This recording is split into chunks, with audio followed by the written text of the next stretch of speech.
ਇਹ ਆ ਗਈ ਇੰਡੀਆ ਜਾਣ ਵਾਲੀ ਟ੍ਰੇਨ ਦੀਆਂ ਲਾਹੌਰ 'ਚ ਪਟਰੀਆਂ ਜਿਹੜੀਆਂ ਕਿ ਬਰਬਾਦ ਹੋ ਗਈਆਂ ਨੇ ਕਿਉਂਕਿ ਸਮਝੌਤਾ ਐਕਸਪ੍ਰੈਸ ਨਹੀਂ ਚੱਲਦੀ। ਬਿਲਕੁਲ ਸਾਹਮਣੇ ਜਿਹੜੀ ਟ੍ਰੇਨ ਲਾਹੌਰ ਦੇ ਸਟੇਸ਼ਨ ਤੇ ਜਾਂਦੀ ਸੀ, ਇਸ ਸਾਈਡ ਤੇ ਇਹਨਾਂ ਪਟਰੀਆਂ ਤੋਂ ਲੰਘ ਕੇ ਟ੍ਰੇਨ ਤੇ ਅੱਗੇ ਜਾਂਦੀ ਹੁੰਦੀ ਸੀ ਵਾਹਗਾ ਬਾਰਡਰ ਤੇ ਅਟਾਰੀ, ਅੰਮ੍ਰਿਤਸਰ, ਦਿੱਲੀ ਤੇ ਜਿੱਥੇ ਵੀ ਜਾਣਾ ਸੀ। ਇਹ ਮਾਲ ਗੱਡੀ ਦਾ ਟਰੈਕ ਹੈਗਾ ਇੱਥੇ।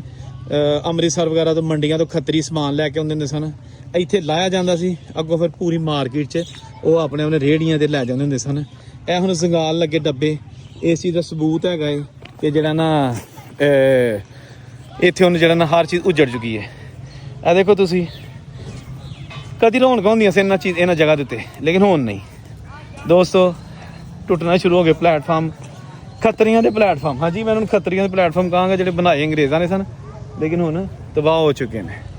ਹਾਂਜੀ, ਇਹ ਅੱਜ ਪਿਆ ਸਾਰਾ ਕੁਛ। ਇਹ ਦੇਖੋ ਪਟਰੀਆਂ ਕਿੰਝ ਵਿੱਚ ਲੁਕੀਆਂ ਨੇ, ਠੀਕ ਹੈ ਨਾ। ਹਰ ਚੀਜ਼ ਤਬਾਹ। Jallo railway station, border.